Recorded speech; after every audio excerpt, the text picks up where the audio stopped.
Hi guys, it's Love Month and we're here to answer some of your questions. Hashtag Chase the Love Guru. Partner ko yawa. Nag-imagine kung siya pasabot sa partner. Kinsa man jud ka ang tapulan ng mundo ha.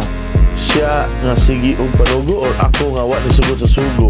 So guys, me and my team have been scouring the comment section for the best questions for me to answer you. I know a lot of you requested to DM your questions, but I think it would be much harder for us to sort through if we did that. So we just chose the ones that was available in the comments. Stay tuned because we'll also be revealing our Valentine's giveaway. So some of the questions are in English, some Tagalog, some Bisaya. So we'll add some text na lang. Okay, so first question, what do you think is the most important habit couples should build to keep their relationship strong? If couples want to keep their bond strong, do you think traveling together or building something at home is more important? Well, for me guys, traveling together is not so much of importance. Well, it depends on how your financial status is. But for me, habits that you should build is just making sure you have time. For me, like that's one of my most challenging parts. But I'm sure it is for everyone else also who works 8 to 5 and has other commitments, stuff like that. So it's important that you just make time. It doesn't matter if it's abroad or in another city or just here in Cebu. That's my opinion. So next question is, I always wanted to be the best husband. So my question is, how can I still enjoy playing video games and collecting toys and shoes without my wife getting mad or offended or bypassed? Okay, I think this is a very common question for guys. Even I have a lot of friends who talk to me about this. You know, my answer to most of life's questions is, when asked about or questions, I like to answer, why not have both, right? It's my life's mindset. So with these, well, you can see from behind me I have a lot of shit here. I like collecting toys and I like collecting other stuff. Yeah, important lang, I think, that you have to have the income, again, the income to sustain both. You know, so it's hard nga nakisweldo and then dako kay allocation sa imong hobbies. Murag, kung ako yung masawa, sagpaon sa tiga siguro. Kaya ba? Or yawan yun ka. Because, syempre, we have to prioritize. So, I don't think, no, I'm just taking a guess here, but example, if nakapalit kasi mong toys niya, nakaprovide kasi yung family, mga asawa, napalitan sa din mo yung gusto, kasi mo reklamo pa, di ba? Wala siguro mo reklamo. So, the answer is, baka mong income. But if they enjoy, then just prioritize. Unya na yung mga duwaan, unahang gatas. Okay, third, how can I get over someone who's dead? He was my greatest love. Sad question. But for me, not that I have experience in the matter, but for me, I don't think you have to get over that person. No, I don't think if he was your greatest love or he or she, I think nakagod siya dira, di ba? But you can be open to finding somebody else, yapon, di ba? Wala naman siya dira. I'm sure katong tao gusto sad nga nakamikitaan. Uy, timing nga, uy. Usahan pagbiha sa inom. Palahubog kaya akong partner. Partner ko yawa. Nag-imagine kung siya pasabot sa partner. Mag-goal ko anang mga sigig inom kay simba ko ba, mga sakit-sakit. Di man mo tuo, advisean, huhu. Well, nagitubag na ako sa previous question, kanang palahubog, dapat imo dyan ang bantayan kay lisod kayo, basig maaksidente, di lang sa sakit. Iguli ang aksidente or storya mo na mag-inom, na limit, di lang palabi, di lang sa taga-adlaw or once a week lang, mag-compromise ba? Kung ganahan yun sa inom ba? No? Kaya ka makita compromise yun. Yeah, sometimes, ingon ka dili di patuo. Sometimes mo ang imong pag-approach yun sa imong pag-storya niya ba? Na basig strong kayo kayo. Kami mga laki, basta strong kayo, di ba may maminaw dyan, labi na ako. Imo kung ano ba, depende sa tao magud. So approach also very important kung yun sa nang pag-storya. Kay basig di example lang ako na ako karot nga di ka ganahan mo inom siya. Nasa na siya lang di ganahanin mo. Mag-minus na lang mo dog usa para quits mo, di ba? At least nako sa mo gusto. Hi Sir Chase, sa una uya pa mi sa akong asawa, sige siya panugo na ako sir. Unya night times nga di ko musugot sa iyang sugo sir. Karon mao na ni akong pangutana. Kinsa man jud ka ang tapulan namong duha? Siya nga sige og panugo or ako nga wa ni sugot sa sugo? Ayag, tuda pangutana eh. Amo ta para na tapulan mundo. Pero Pero, depende na sa siguro kung sa'y sugo. Pero kung mga ginagmay, sa'y lambing-lambing mo ng sugo, good, di ba? Sa'y, maabot na ni mo dira ang imong tubig, ganahan dyan ka ngayon masawa, mahatag ni mo, good, usahay ba? Depende ra jud na. Pero basig usahay inyong tanawon sa inyong sugo nga, basig ka ng, again, vague man sa doon sa nga sugo, good. Basig usahay, sugoon sa kagatog liluan, palit og lechon, or sa ba, karkar ba. Depende. Pwede mo siya ingon, kung example, sugoon ka na palit lechon, ingon, anto na lang magkuyog, dito lang mga di ba? Mas lami pa. Mga good. Sir Chase, I have a question. What is the most effective way to communicate my needs to my partner without causing conflict? Again, sa muna yung mention ganina, depende sa mga approach. Okay, sometimes dapat ilahon ni mo yung partner. Like ako, example na akong self. Like, ako as a partner, kailan ko ni mo, kaya kong ulo, good. Yeah, headstrong ko, kanang, typical ka na murag alpha nga mindset ba. So, kailan jud nga imo ko storyahan og tarong or ipaagi nimo og some sort of line nga segue or gani. Dili nga murag like sudlon ko nimo sa akong office or kalitan ko nimo yaw-yaw ana patay magpagubot yung tanan dyan pa di storya ang hitabo. So depends sa tao, but importante honest, di ba? The truth hurts daw, di ba? Pero for me mo dyan sakto, di ba? Kapol usawa nga sige mo kaglakaw, di mo kam uli, ba? Dugay mo kam uli kay mo man typical, di ba? Asa ako mga amigo mo dyan ako nag-text ng asawa, tag-as na kag-text ng asawa kayo. Di ko, huy, gano'n man na, uy. Kana ba nga? Wala kasambot ba, asa ba? So, sometimes, pasabton inyong partner na, okay na ta dire, okay na mi dire, kani ako mga kuyo, gana ba? Update, usahay ba? Na, pero di kayo musik pangita, di ba? Pero nagya pa yung ban, nga sige update, mangita, gaya po, discarded yun na ninyo.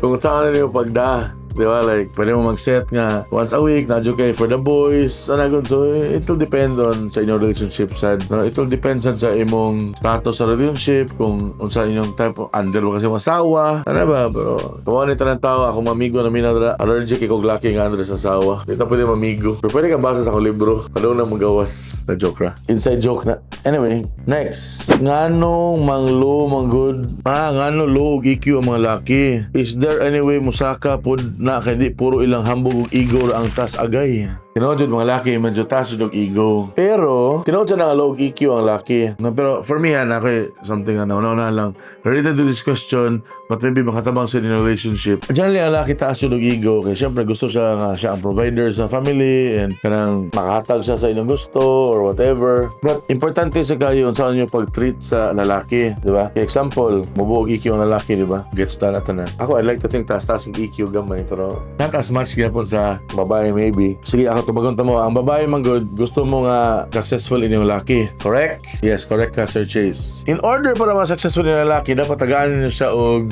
respect, sad ba? No?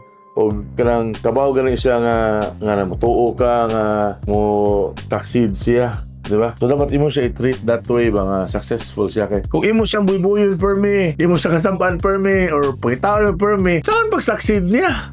Nga ikaw mismo wala ka ga set up niya para mo succeed. So dapat imong home environment dapat mo set up para nga mo succeed imong partner, di ba?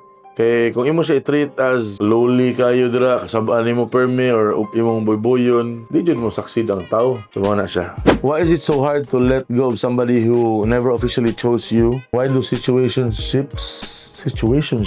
Ano klase ng barko ang situationship? Feels so hard to live even when there's no commitment. Agay. Kita na mapangutaan na Well, I think sometimes nga ng labi na dating stage nadyo usa kanang mas in love sa usa ba. Kaya medyo magukod, di ba? Nga usay ang babae, ang laki, papaasa, lisod jud kung mapaasa, ma-in love, di makabiya. Mo na. Kamo na depensa sa inyong kagulingon.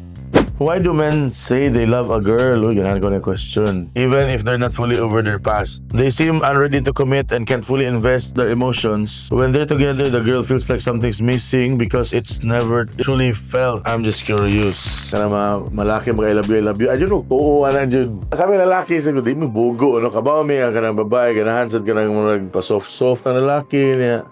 Apil na drama. Inan kag I love you. Kiligon din ka, patay ka. So for me, tanawa actions more than the words ba. No? So, if mo siya I love you, niya, kausara siya sa si manang bisita sa inyo ha, binuang na. Inanagod? Or di ka textan niya, or di ka tawagan niya from time to time. Di na tinuod, di ba? Niya, igingon niya I love you niya. Mubigay din ka. Wala na, biyaan juga na. Sana na nimo. Okay?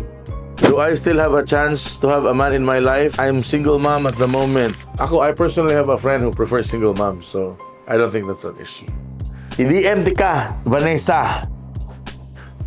Pero joking aside, tinawag na, dagan ka ng, some people, nadyo man tao nga prefer single mom, maybe nurturing or something, na experience, inalaban, maybe mas mature na, diba? So, naman sa mga laki di ka naglabad, good. Next, what's love for you, sir, as a man? Should our feelings be seen as weakness? Ako, me personally lang ha, murag dili kayo ko mo show feelings sa kayo pagkatao. Murag mas makashow ko feelings akong anak siguro, mas makashow ko feelings ba. But towards my partner or other family members, ana murag anad kay ko nga murag, I don't know, padako mo ko nga murag ganun. Dili kayo expressive ba. So depende sa nagyon sa kapag dako siguro, no. Murag kami padako mo gud nga dili kayo mo show feelings good, not love lang a feeling ha, but generally ba kung kasabaan mi dapat di mi affected mo na ba mga appeal sa trainings trabaho ba nadaan na sa namo sa we carry it na sad ba. So it really depends, but I don't think showing your feelings is a general weakness. Just more of kanang kailangan nimo i-tanaw sa kinsa imong gi-express sa atin kung nabasa sa capacity to dawat sa imong feelings ba. Oh, the truth hurts, but how can you be honest without hurting their feelings? I-mention ako ganina, ang truth mo dyan ay pinaka-importante. Kanang di ma-hurt nilang feelings, imposible na fairy tale na inanang storya. Pasakitan dyan na, pero ina na lang, di ba?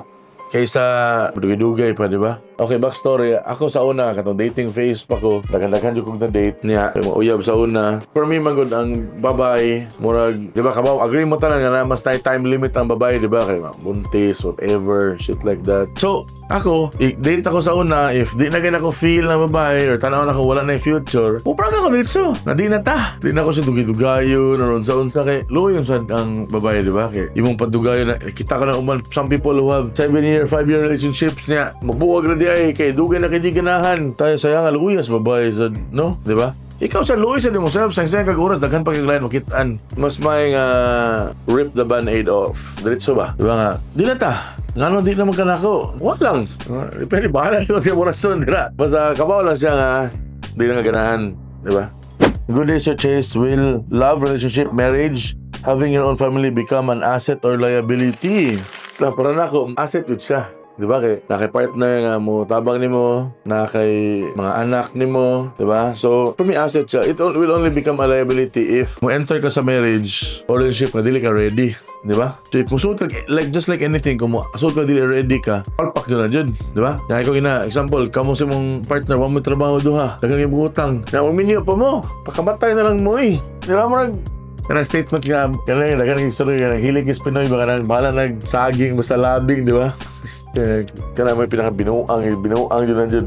Next. As a partner nga na yung mga anak, kinsa man dyan dapat ang budget sa kwarta. Katong wala bisyo. Huwag dili sugarol, no? Nakata mas, kinsa pa yung more financially responsible ninyo. More important, more simple nga sa, mo isa, dili ang lalaki, dili ang babae. Kung kinsa yung mas responsible ninyo sa kwarta, huwag wala bisyo. And mostly, ang babae man na, mostly ang babae. So, muna, kamo mga laki, di sa mo ka-blame nga no, gunitan ang kwarta siya ng asawa. Daghan sa kimo bisyo kayo. Pero kung you make enough, then pwede mo both magunit ang kwarta. Di ba? Most of your savings, maybe dito sa katong mas responsible nga partner, but now may mga kwarta para expenses sad each, di ba? Para di sad nga pook kayo ba? Pero kana if you have enough. But if igor dyan yung kwarta pambuhi, kung nakabisyo, ano lang gunit ang kwarta? Kay horot din na dyan. Dagan ako experience mga amigo inanasan nga igdawat sweldo, wala pa ito kadlaw, horot na. What kind of commitment is fair to expect when wealth is uneven? Uy, hindot na pangutan na ba? So sa partner dato o sa dili, nga di ba? Well again, murag supposed to be kabawa naman mo sa each other's financial. A part of responsibility can get together ninyo is to know kung unsa ang inyong partner nga financial situation, di ba? Imo mo dyan ang alam mo dyan. So, kung kabaw ka, dili mo parehag income o sa mas dako, na may mga gasto unon, siyempre, gisabot na nyo daan kasi mo gasto, di ba? Ang naman sa ang mas way kwarta mo gasto. Di ba? So, maybe like household expenses, 80%, mag-amot-amot mo, 80%, 20%, diba? Labi lang ang lalaki ang mas may kwarta. Okay lang, babae mas may kwarta. Dili ba kayo issue kayo, babae, wa may ego. Diba? Nagsugot naman, buhion sila. Mostly, ha? Or mostly. But ang uban sad, gusto sad nga na sila ng income, but dili na kayo siya important as long as kung kabaw ang laki, kaya mo take care of everything. Ang babae, pwede na lang mangitag trabaho or whatever, ginagmay, para na income. Mas less ang issue na. Ang issue din is ang babae nakakwarta. Kaya issue din siguro na, di ba? Nabi ka na murag, sa'yo murag ang laki, murag ka na ma-pressure siya, di ba? Or maulaw siya or whatever, no? Or yeah, for me that's the more issue na part to. I think it's up to the girl na sad. Kung ikaw ang mas daghan nga, you know nga, maybe 80%, 20% ang laki. Example, inyong household bills is like mga kurente, tubig, whatever, is like 50k a month. Let's say, apil na whatever. Di mo ba sa budget good? Patanan. So let's say, pwede man so kung sa may kaya sa laki, 10%. So let's say 10k a month. Ang babae na sa 40. Diba? But every month, naway ka na mo fixed pool for everything ba? So, at least naiamot ang laki ba? Dili kayo siya mo ma-feel nga mo mo kagitabang aning balay na mo or whatever, diba? So, come on girls, kung masagan mo kwarta sa laki, dapat ayaw din ipa-feel ang laki nga mo kanang ikaw nagastutan na or whatever. Kaya bugat yun na. Even ako experience na. Pero kung maghuna-huna ako, di na ako makaon dyan siguro. Wala na gani. So, dapat kamo na-enjoy mo adjust ba? Diba? So, hi, Chase. Since it's love month, let's talk about breadcrumbing versus genuine What's breadcrumbing? Gen Z term, eh? Breadcrumbing, according to AI overview, breadcrumbing is a manipulative dating tactic where a person sporadically sends crumbs of attention, such as random flirtatious or low-effort messages, to keep somebody interested without any intention of committing to the real relationship. It creates a situationship. Tara sa situationship of false hope, allowing the breadcrumber to feel validated while keeping the other person on the hook. Uy, di ni maayo, ha? Bad di siya. So, how do you distinguish someone who's actually busy building their empire and somebody who's just giving you attention to keep you on the hook? Is consistency the only green flag that matters in 2026? Hindi tayo pakuntahan na. Hindi ko na yung breadcrumbing. Okay. So, how to distinguish? Takto sila ko question. Kaya ako, like me, as a person, more busy mga per me. No, I have lots of activities during the day and after work. Dugay ko mauli, blah, blah, blah. And my reason is always has been building an empire. Since I was dating until now, wala rason. And truth be told, nagamit na sila ako as an excuse. Kanang mga uban sa unang hindi na ako ganang kitaon. O, tinoon mo dyan, nag-build ko empire. But mga na gani. But sometimes magamit ako as an excuse. But I think easy naman siguro ang pag-determine kung genuine interest or not, because for me ang easiest way to determine is the word despite, diba? So despite building an empire, maka-text ka pa siya nimo or maka-send random shit or kanang something ang makaingon ka nga guna-guna siya nimo even if busy ang schedule ba, diba? Nga, consistent, sad, diba? Dili pwede nga, karoon na semana ha, so semana wa na sad, diba? So, kailangan consistent. Consistent is very important, consistency. Nga, imo sa engage sa kabisi ng tao. Okay, mo na difference siya. Nagamit na ako sa unang rason, I'm sure. But may tinawad, okay, there's two guys who are chasing after you. Ito kalaki, example, babae ka, di ba? Ang usang kalaki, pareha na ako, always busy, 24/7 on the go, taga-trabaho, blah, blah, blah. And this other guy, fitness model siya, nag-gym siya, niya. Wapo siya, human. Yung work kay murag freelance siya, gani, he controls his own time, basically. So, in short, permis siya nasa mong kilid. Niya, permit ka niya tuon kung asa ka or every time nga mangyalang kagkuyog na siya permit. It's because libre kayang oras. So, pwede siya mabuhatan anytime. But, example me, busy ka, somebody like me, niya, dili kayo makakuyog nimo. But, ni-make og effort niya po to, example, mapakita nimo or kuyog nimo somewhere or send something, you know? Send pagkaon ba or whatever. Sa imong mind, as a girl, huna na siya ka, oy, kanina ko, okay, grabe mag-effort ako kayo. But when mo gi-count nga, muna ako itulo ninyo girls, no? Nga, or even boys, nga, dili ang amount of time, kung dili ang presyo sa iyang oras. Di ba? Yung oras, baratong kayo. Kay freelance yun ka na. O, masay buhat, alas di mo kayo, di ba? Ako oras, mahalin kayo. Di ba? So, siguro iyang 5 hours is worth 10 minutes of mine. Di ba? So, muna yung mong kailangan i-differentiate also when you're looking for genuine, parang kita ko genuine ana, di ba? So, how much of his free time, example, ako, I only have 2 hours of free time in a day. Now, gihatag ni mo 1 hour. So, 50% ng free time mo, gihatag ni mo. Kaya yung other guy, free siya for 12 hours, pero yung gihatag ni mo 3 hours. 25% ra, di ba? Yan ang na stuff you need to consider. Taasaan uy, naana ko sa akong mind ang tumagani. Ba't ganaan na dyan ko mo share sa akong tuasang balipod about ano nga situation. Di naman dyan siguro ako na nag-experience sa ani, but here's my question. Taasag intro gusto na mo magpakasal. Ganindot na pakasal. Yan support sa mong families. Even this year na unta, okay na wala proposal as long as nakapamalay na siya. Pero karon so Chase, is nag-start pa may og savings pa and wala pa may own house. I want to ask unsa mo angay unahon na mo, marriage or own house? Akong first question, igminyo ninyo, asa mo puyo? Kana mo anak? Wa pa. Diba? Wa pa mo anak, mas dali. Kaya kung gusto mo minyo mo duha. Abang lang mo. Diba? Whatever, kamo na decide. Huwag mo anak, huwag mo kanang responsibility sa lain nga kinabuhi ba? Inyong nga kinabuhi. Bahala mo, asa mo matmog, ilang sa bridge. Huwag ako'y paki. Diba? Kung gusto mo, minyo mo. Na work na lang towards saving for kondo ba, or balay ba, or makabang mo. Kaya ba? Diba? So, just minyo. Then, trabaho na lang mo. Good, diba? But for me, importante sa kayo na question ko na may anak or wala. Okay, for me, ako mindset, grabe sa kayo na change katong anak ko anak ba? Diba, mas less na ang gastos mga way gamit. Daghan mo gasto way gamit, pero mas less na. Kaya mo nag-save na siya ka towards future sa mong anak. Good, so daghan yung mindset na usab jud yung perspective in life ba. Kung sa imong purpose nga nagtrabaho ka and stuff like that. So, mo kwarta ni mo, good, lain na siya ni. Kani, nindot ni. Na siya anak. I've been with my living partner for 14 years and we have 3 kids. We haven't talked about marriage ever since. Although buutan man siya, I can see myself growing old with him. I'm not the type magpadungog-dungog about marriage or mo confront niya about it. Kaya di ko gusto. Nang wala ko gabeg or desperada. It's just, I'm in my 30s na. Feeling ako na pag iiwanan na ako. Kidding aside, I don't know if ganahan ba siya mapakasal na ako or if it's comfortable nga ani ang situation because we're living like a married couple man. Okay. Kani question din doon kay combination is atra na ko answer ganina. First, balik ko sa honesty, no? Prangkahi! Minyoan ko ni mo di. Tanong ang sulti. Dalam tayo anak, nakatigom naman ta. Pero kung wala mo makatigom, ay lang sa siguro. Or magtigom tagsugod, ginagmay na. Kung makatigom ta, minyo ta. Or kung yun siya nga, di lang na magminyo. Depende. Storya ninyo. Kung okay na ba sa nimo nga di mo magminyo. Kung di dyan okay nimo, di na siya.